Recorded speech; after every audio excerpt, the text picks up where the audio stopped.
a quick intro. My name is Yadira.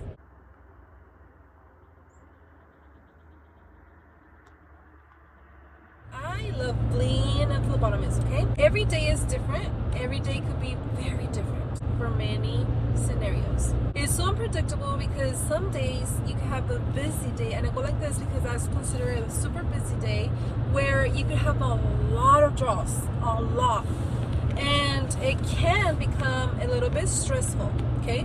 But my tip to you is to just breathe, and all you can really do is do one thing at a time anyways. So just relax and do one thing at a time. Meaning that if you're drawing someone, focus on that person, okay? Make sure you do everything that you're supposed to. You're supposed to obviously draw the blood. Identify your patient, 2 identifiers. Never skip that step, okay? I will love to tell you that that's an actual tip, because phlebotomists, especially the OGs, some of them skip steps, and I do not encourage you to do that, because I caught them do mistakes. But if you do 2 identifiers verbally, okay, this is how you do not do it. Are you John Doe? You don't ask, are you John Doe? No, never. Because 100% of the time, patients say yes, and they're not even that person. Even if they don't hear right, they're just, yeah, they think it's them sometimes. So don't do that mistake. Same thing with the date of birth. You never say, is your birthday 111? No. You don't ask like that. You tell them and ask them, tell me your date of birth, okay? If you don't skip that, you will be golden. Like literally, you will be good.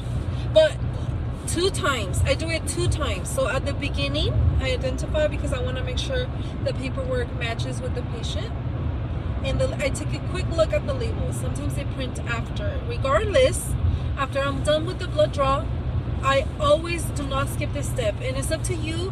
If you get a job and eventually you want to skip this step, I do not encourage you. But if you do not, you will be 100% sure that you're doing everything correctly, because you will draw millions of people, multiple people in one day.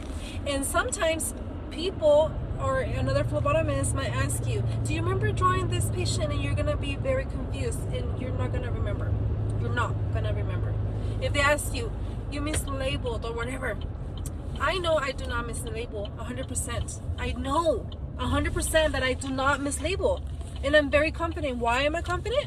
Because I don't want to be doubting myself. So what do? I identify my patient at the beginning, the paperwork, the labels, whatnot. And then once I'm done with the blood draw, before I even put the tape on, if it's an outpatient, I label my tubes, okay? If it's a hospital, I label my tubes. Of course, you put the tape on, whatever. But before I stepped out, if it's a hospital, before I stepped out, I verify my tubes, all of my labels on the tube on, before I stepped out. And I promise you, if you do that, you will catch a mistake at least once or 2. Not mistakes, meaning that you caught that it has a different name and you're like, haha, I caught one. I was about to label the wrong thing because you actually checked it twice. So that's all you could do as a phlebotomist, okay?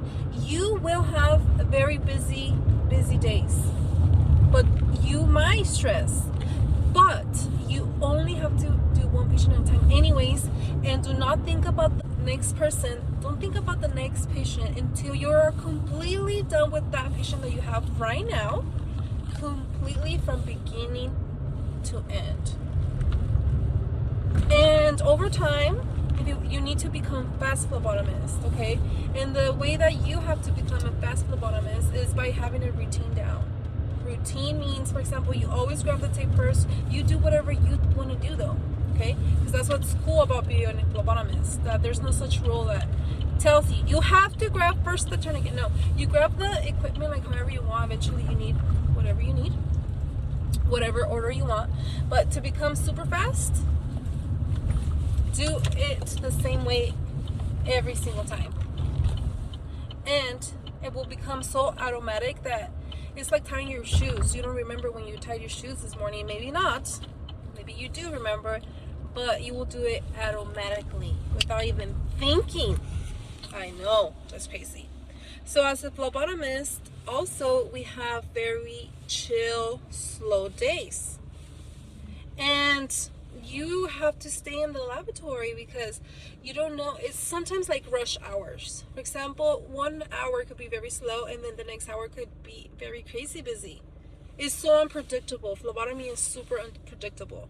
Throughout your 8 hours, yeah, it could start off very busy and then it can slow down, and then it's just so unpredictable. We cannot really tell you how it will be.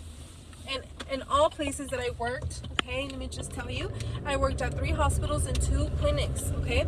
So they all 5 places, they are very different, but they are the same in the fact that there are some very busy days and there are some very chill days. Other thing in phlebotomy I do as a phlebotomist is I always have to answer calls, okay?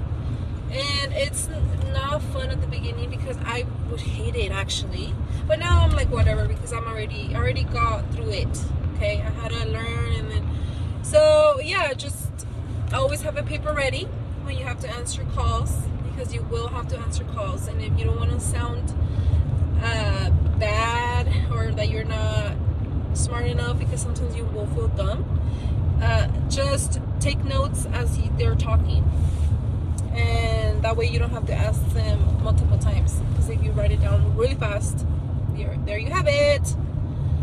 So phlebotomists also do a lot of specimen processing, okay? And as a phlebotomist, you basically help the CLS, okay? You're helping the CLS. So you take everything to them, you label, you make sure the CLS has the right labels, because sometimes they need labels, you know, especially like for urines or body fluids or whatnot. Some required labels, so you're making sure that you help the CLS, okay? The CLS is a clinical laboratory scientist. They are the ones who run the actual tests, and you guys will work together. So it would be very good for you to get along, of course.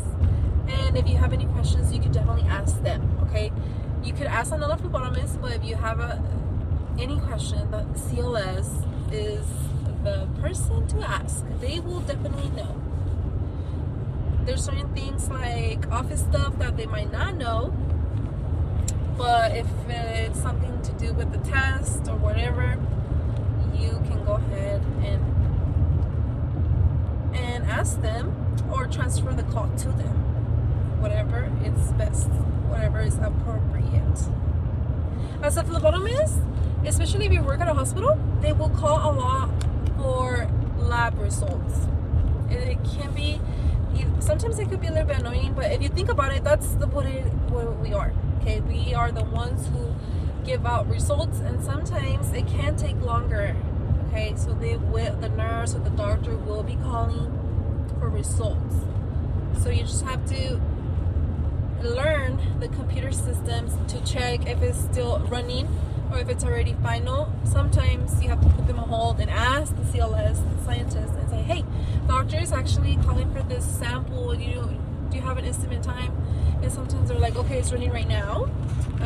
Tell them like in 5 minutes it should be. Or maybe sometimes the CLS is like, yeah, it's already final, I just need to put it in. You know, because they're the ones who run the test, and they're the ones who actually finalize tests. They have to put them in, and then once they put them in, then the doctor can see it, of course the nurse can see it. So it is very cool, you guys, phlebotomist. What I like about phlebotomist too is that you don't have to be in the room for too long, because you're just there to draw.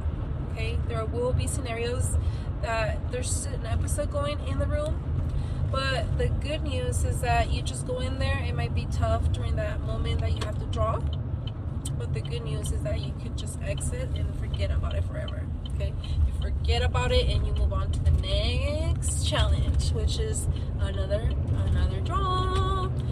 So as a phlebotomist, you're gonna be drawing millions of people. Yes.